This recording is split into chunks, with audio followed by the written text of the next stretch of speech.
Since October 7th, Mosab Hassan Yousef has delivered powerful speeches, but this one might be his most emotional yet.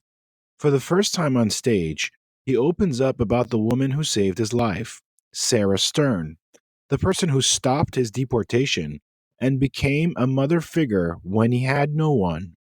What follows is raw, unfiltered truth about Hamas, Islamism, America, and the price he paid to stand for life instead of death.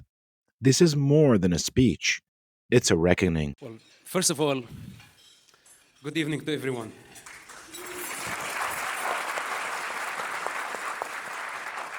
Some 14 years ago, when I was like a unknown, rejected black sheep, literally black sheep. There was no Jewish community at that time. There was no recognition. And not many people stopped me in the street to take a photo and say, you're a hero, etc. There was a woman who did the right thing. When I was in the face of deportation, when I was forsaken by my own parents, when I was doubted, when I had to face all type of accusations, and I could not approve my account of what I did in my secret life, fighting against terrorism, going against my belief system, going against my entire conditioning. The United States government wanted to deport me. And a woman picked up the phone and she said, I want you to come to Congress, I want to honor you. And I told my friends, who the heck is this woman? What she wants from me? She foresaw, she knew I was in trouble. She opened her house. I had sleepless nights for months. She opened her house. She does not open her house for anybody. She was very sincere, and that night I remember the couple of nights and the Shabbat I spent at their house. I had the deepest sleep in a very long time. This is when I came to realize the power, not of a lobbyist, not of a political activist on Capitol Hill, but the power of motherhood.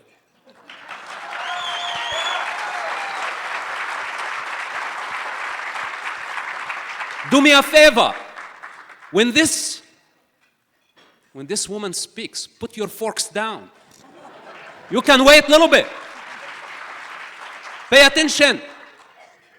She does not speak that loud because she's very gentle, but inside her she's very powerful. Pay attention. And pay some respect, please. The reason I came here tonight, only because of her. I don't know any of you. Most of you I don't know. I know her. We know you. So please pay respect. Growing up in the Hamas world, I want to be direct. It's a death cult. This is what it is.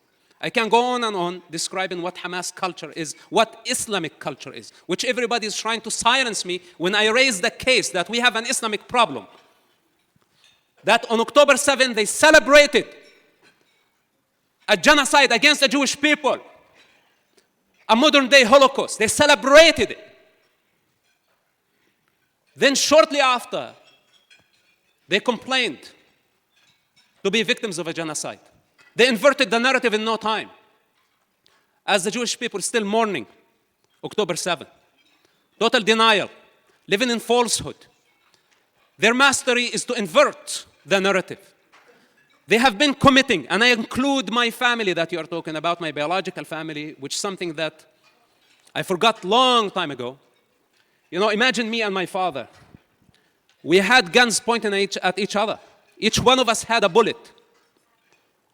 I did not pull the trigger, but he did 15 years ago. And I'm still holding the bullet. And I'm telling him, yesterday and today, drop your violence. That's all you have to do, drop your violence. And his violence is not only against the Jewish people, it's against all the non-Muslims. So we are dealing with 7th century tribalism. I am not here to speak low of my parents, but I have no other choice. After October 7, I had to draw the line. I had to draw the line because all of us compromise our relationship to a certain degree. That this is a father, this is a mother, this is a partner, this is a lover, this is a fucker, whatever it is out there. Then we end up compromising the destiny and the future of humanity. Some of us must stand for the truth. Yes, I severed. I had no choice, with heart broken, to sever my relationship with my mother. But along the line, many amazing women came into my life, and Sarah Stern is one of them. She literally saved my life, and this is what really matters.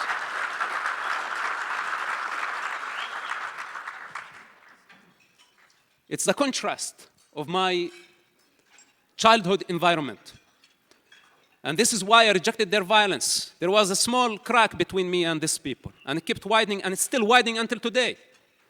I thought after October 7, they would realize that what they did was horrible, what they did was unforgivable, what they did was a total mistake, that they would come to their senses and think and realize that violence is a dead end. But instead of learning, they blamed Israel.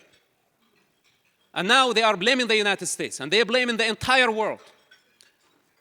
We cannot accept this victim mentality. This victim mentality will lead humanity to total destruction, because a victim mentality does not take responsibility. It can never trace the origin of its suffering. What they did in Gaza is their own creation. And instead of admitting that what they did was wrong, that they brought destruction upon themselves, they accused Israel of genocide, using human shields, sacrificing children religiously. And when I talk about sacrificing children, people think that I'm exaggerating. What kind of father, when he had to choose between his hypothetical entity, a God, Allah, and his son who saved his life, then he go on choosing the non-existential?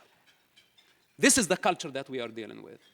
And of course, I'm a self-made man. I'm not dependent on anybody. It's too late to think actually of parents. But I worry about all the children who are in that culture, who have been sacrificed. Hamas gambled with children's blood on October 7, knowing that Israel would have no choice but to invade Gaza. And they wanted to maximize the civilian casualty, as Israel has been trying its best to minimize the civilian casualty, and I know this from a first-hand experience. This is not a propaganda. I know if they succeed in, first of all, if they succeed in delegitimizing Israel, then if they succeed in destroying Israel, God forbids, and we are not going to allow that to happen, they will go after Christians, Hindus, Buddhists, and all the non-Muslims. And you know what's worse than this? And I'm sorry for my long answer. You got me emotional right now. I should not raise my voice in your presence. What's worse than this? After killing all the non-Muslims, they will kill themselves. This is what they proved throughout the centuries. How many Islamic khilafahs have we witnessed? And as someone who studied the Islamic history, they paved the path towards their kingdom of Allah on human skulls. Millions of people perished for the Islamic ambition. And after they achieved their temporary goal, they killed each other. And Israel today is caught up in the Shia-Sunni war. If it wasn't for Israel, Sunni and Shia would kill each other. If it wasn't for Israel, the only thing that unifies what so-called Palestinians, nothing but political gangs with no legitimate leadership. They've never been a country. They claim to be occupied. It's a lie. It's as simple as that. And millions of people around the world are believing the lie. So this is what we are dealing with. False narrative lead eventually to violence. And we must counter the false narrative with everything that we have. I came from that hill. This is where I came from. And I don't want the practice of sacrificing children for political and financial gain to continue. This is my life's mission. And it's as simple as that.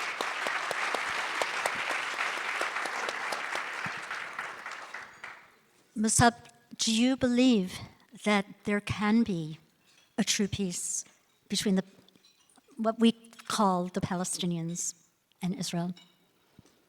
Well, first of all, we have to kill so many terrorists before we get to that point.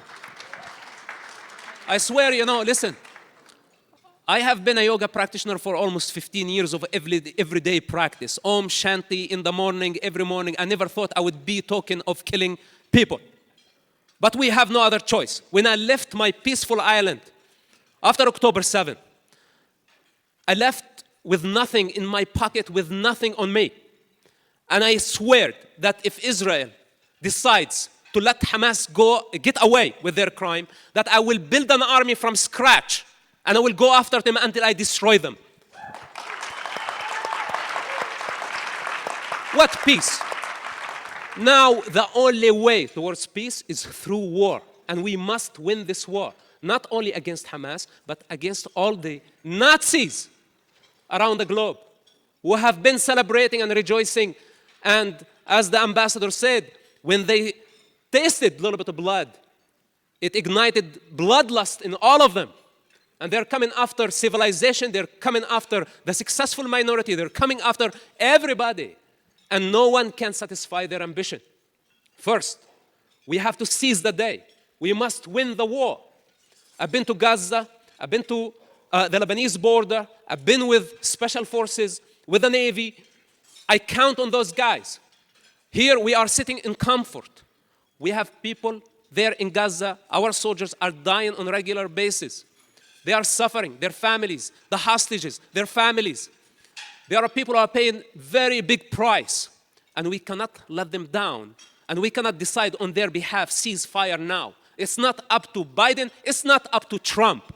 And even though many of us are optimistic about Trump, I have to say, if he dares to force Israel to cease fire for any stupid reason, we must resist him. I don't know what politicians have to compromise.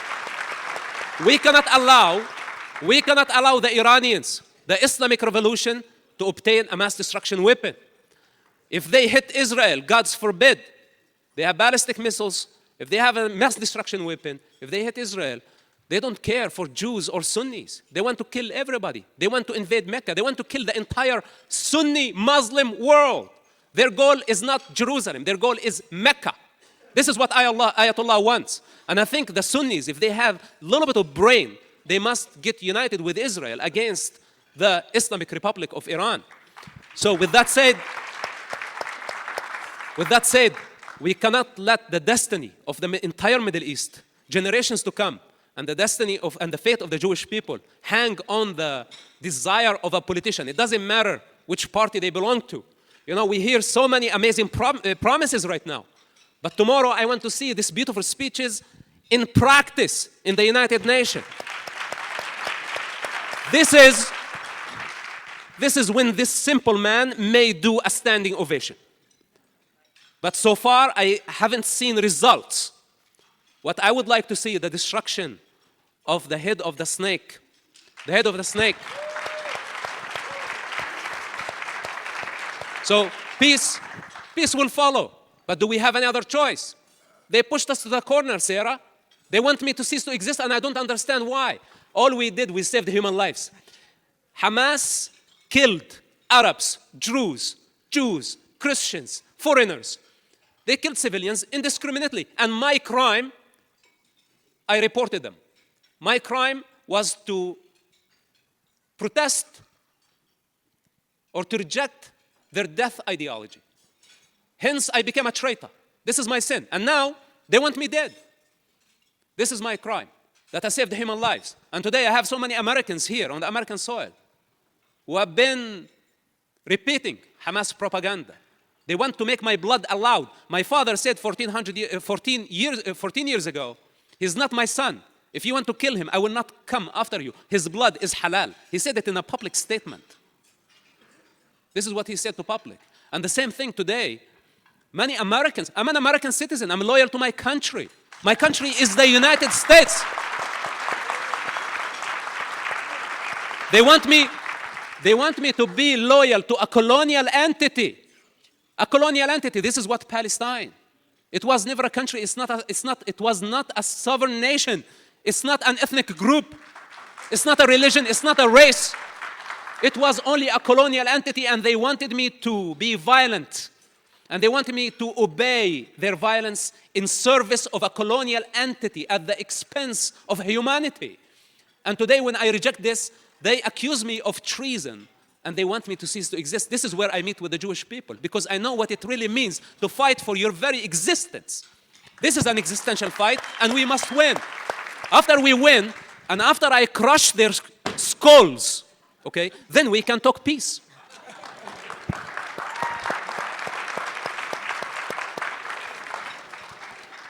Okay, so all of you have got to recognize and appreciate Mosab Hassan Yousef was educated, indoctrinated, socialized to hate our people. He had to penetrate through layers and layers of socialization, and he drew forth this beautiful soul of humanity. And every single person in this room has got to stand up and bless the day that Mosab Hassan Yousef was born. Thank you so much. Thank you very Mosab. much. I appreciate that. Thank you.